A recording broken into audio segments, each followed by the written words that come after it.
안녕하세요. 매중프리베 부대표 원장 강상임입니다.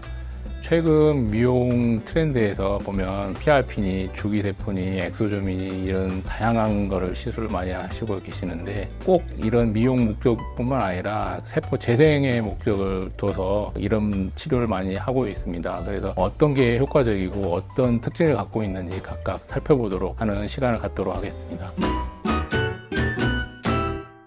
PRP는 말 그대로 우리 혈액에서 혈소판을 뽑아서 농축을 시켜서 그 혈소판 안에 있는 성장인자나 혈관을 재생시켜주는 인자나 이런 각종 성장인자들을 뽑아서 농축시켜가지고 주입을 하는 겁니다. 원래는 정형외과에서 많이 사용을 했죠. 정형외과, 신경외과. 왜냐하면 그쪽은 근육이나 인대 손상, 뼈에 손상했을 때 PRP를 뽑아서 그 부분에 직접적으로 주사를 하면 손상받은 인대나 근육이나 이런 게 굉장히 재생이 빠르게 되는 그런 효과가 있어서 그쪽 분야에서는 굉장히 널리 사용하고 있었죠. 근데 그거를 착안을 해가지고 미용 목적에서 보면은 피만 뽑아서 이제 일련의 과정을 거쳐서 PRP를 뽑으면 그거를 피부에 있는 상처 부위나 아니면 흉터 있을 때 흉터 치료할 때 일부러 상처를 내야 되는 레이저를 하거나 해서 그거를 빨리 아물게 하기 위해서 그 부분에 국소적으로 이제 PRP를 주입을 합니다. 그러면 굉장히 재생이 빠르고 효과가 좋습니다. PRP 할 때 자가 혈액을 본인 거 혈액을 뽑아서 거기서 추출을 하는데 장점은 내 것이기 때문에 다른 사람 것이 아니기 때문에 면역 반응이 생기거나 알러지 질환이나 그런 게 없기 때문에 안전하게 사용할 수 있는 가장 큰 효과죠. 두 번째로는 혈소판을 많이 농축시켜서 뽑아오면 성장인자나 혈관을 재생시켜주는 그런 인자들이 많기 때문에 다른 여타의 시술할 때 첨가물보다는 훨씬 더 안전하고 혈액을 많이 뽑으면 뽑을수록 많이 추출할 수 있기 때문에 양에 이렇게 제한을 받지는 않습니다. 그런 장점이 좀 있습니다. 엑소점은 원래 한 1987년도에 발견을 했는데요. 그때 당시에 엑소점은 그렇게 큰 각광을 받지 못했습니다. 과학자들이 인식하기에 엑소점은 몸 안에 만들어진 노폐물을 몸 밖으로 빼내는 그런 개념으로 생각을 하고 있었습니다. 근데 이제 한 1990년대에 보니까 이 엑소점이란 게 안에 내용물이 굉장히 의미도 많고 좋은 성분이 많아서 이거를 어떻게 한번 연구를 한번 해보자 해서 그때부터 각광을 받게 됐죠. 그래서 2000년대에 들어와서 줄기세포 연구를 하면서 이 엑소점도 같이 연구가 됐거든요. 근데 어떤 효과가 있냐면 엑소점이 들어와서 섬유화세포나 이런 각종 세포들한테 흡수가 돼서 그 세포가 어떤 정보를 받은 만큼 다른 세포한테 전달하기 위해서 엑소점을 또 만들어내면 그 엑소점이 다른 세포에 전달돼 가지고 그 세포가 또 그만큼 정보를 받아서 또 역할을 하는데 그런 이제 일련의 커뮤니케이션이 되면은 외부에서 자극을 받은 거에 플러스해서 이렇게 재생을 빨리빨리 시켜주기도 하고 노화된 세포를 조금 프레시한 세포로 바꾸기도 하고 이런 이제 일련의 그런 과정을 겪어서 효과를 나타낸 것서 그런 분야에 많이 사용하고 있습니다. 엑소점은 크기가 굉장히 작은 단위입니다. 나노, 그러니까 우리 센티미터, 밀리미터, 나노미터, 피코 이렇게 이제 가는데 나노미터가 돼서 굉장히 작습니다. 눈에도 보이지 않고. 그래서 피부에 직접 바르면 이게 모공을 통해서 들어가거든요. 그러니까 모공보다 더 작은 크기이기 때문에 바르면 흡수가 되는데 이 문제는 바른다고 해서 예를 들어 100개를 발라서 다 100개가 흡수가 되지는 않고 외부에서 이렇게 이제 어떤 자극을 줘야지 그게 모공을 통해서 들어갑니다. 그 자극이라는 게 피부 장비나 레이저나 이런 걸 통해서 직접 집어넣는 거니까 그렇게 해야지만 조금 더 큰 효과를 볼 수 있습니다. 그러니까 일반적으로 엑소점 구입하셔가지고 발라도 흡수는 됩니다. 근데 그거를 흡수율을 더 높이기 위해서는 조금 외부에서 자극을 줘야지 모공을 통해서 직접적으로 들어가기 때문에 그런 방법을 좀 통해서 한번 해보시는 것도 도움이 됩니다.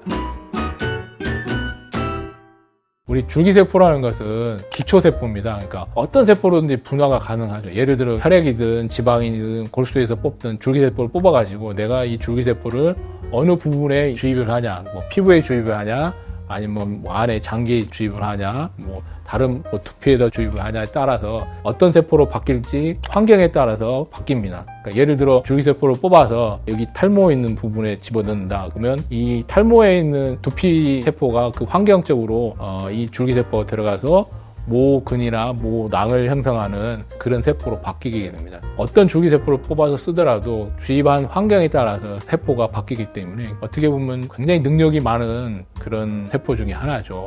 문제는 이 줄기세포가 어떻게 채취하느냐에 따라서 방법이 좀 달라집니다. 혈액에 있는 줄기세포를 추출하는 방법이 하나 있고, 두 번째로는 지방세포에서 추출하는 방법이 있고, 세 번째로는 골수, 뼈 안에 있는 골수에서 줄기세포를 채취하는 방법이 있는데, 현재까지로는 세 가지 방법을 다 사용할 수 있습니다. 가장 많은 줄기세포를 갖고 있는 부분은 골수세포입니다. 근데 이거는 뼈를 뚫어야 하기 때문에 굉장히 환자분들한테 설명을 해보면 저항감이 셉니다. 그래서 두 번째로가 이제 지방세포에서 하는데, 지방은 보통 복부나 허벅지 쪽에 있는 지방을 우리 지방 흡입하는 것처럼 그만큼 양을 뽑지는 않지만 소량을 뽑아서 거기서 이제 지방 줄기세포를 뽑는 거죠. 지방 줄기세포를 뽑아서 시술에 쓰는 거고, 세 번째로는 혈액, 아까 말씀드린 것처럼 PRP처럼 혈액을 뽑습니다. 뽑으면 거기 안에도 줄기세포가 있기 때문에 거기서 채취를 해서 사용하고 있습니다. 이 줄기세포는 아까 말씀드린 것처럼 추출해서 사용하고 있는데 양이 적습니다. 굉장히.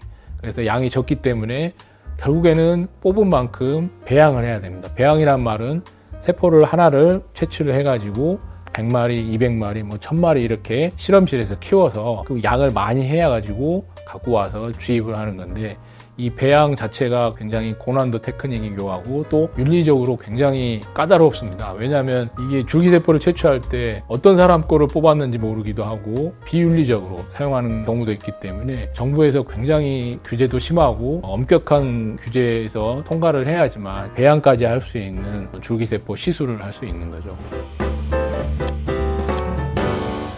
지금까지 세 가지 방법에 대해서 살펴봤습니다. PRP, 엑소좀, 줄기세포에서 다 살펴보기도 했는데, 이 궁극의 목적은 한 가지로 귀결되는데요. 저희 매종 프리뱀만의 고유의 테크닉이 있는데, 어떤 시술을 하더라도 이 고유의 목적을 하기 위해서 이 세 가지 방법을 다 쓰고 있습니다. 그 목적이 뭐냐면, 기계가 오래 사용하다 보면 마모도 되고 뻑뻑하기도 하고 노쇠화되기도 하고 그렇죠. 피부도 마찬가지입니다. 그 얼굴 안쪽에 있는 보면 각종 근육들도 있고 뼈도 있고 그렇기 때문에 많이 사용하다 보면 노폐물도 쌓이기도 하고, 근육과 근육 사이에 있는 근막이라고 있는데 근막이 탄력도 떨어지기도 하고, 때로는 거기가 딱딱하게 굳어가지고 섬유화처럼 돼가지고 만져보면 이제 딱딱하게 변하시는 분도 있고, 근데 그 섬유화가 돼버리면 어떤 시술을 받더라도 효과가 그렇게 썩 좋지는 않습니다. 만족도가 그리 높지는 않은데, 매종 프리뱀만을 갖고 있는 테크닉으로 안쪽에 있는 섬유화된 조직들을 풀어주면서 효과를 더 보기 위해서 하는 건데, 쉽게 말씀드리면 리셋을 시키는 거죠. 최초의 상태에 돌려놓으면 어떤 시술을 받더라도 효과가 좋거든요. 매종 프리뱀만을 갖고 있는 테크닉이 이게 말로써 어떻게 설명을 할 수가 어려운데, 숙련도도 높고 연구도 많이 해야 되고, 저뿐만 아니라 저희 다른 원장님도 큰 목표를 이루기 위해서 시행착오를 많이 했는데, 결국은 그 목표를 이루어내서 환자분들한테 많이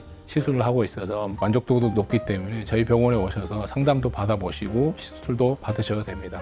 지금까지 매종 프리뱀 부대표 원장 강상엽 원장이었습니다. 감사합니다.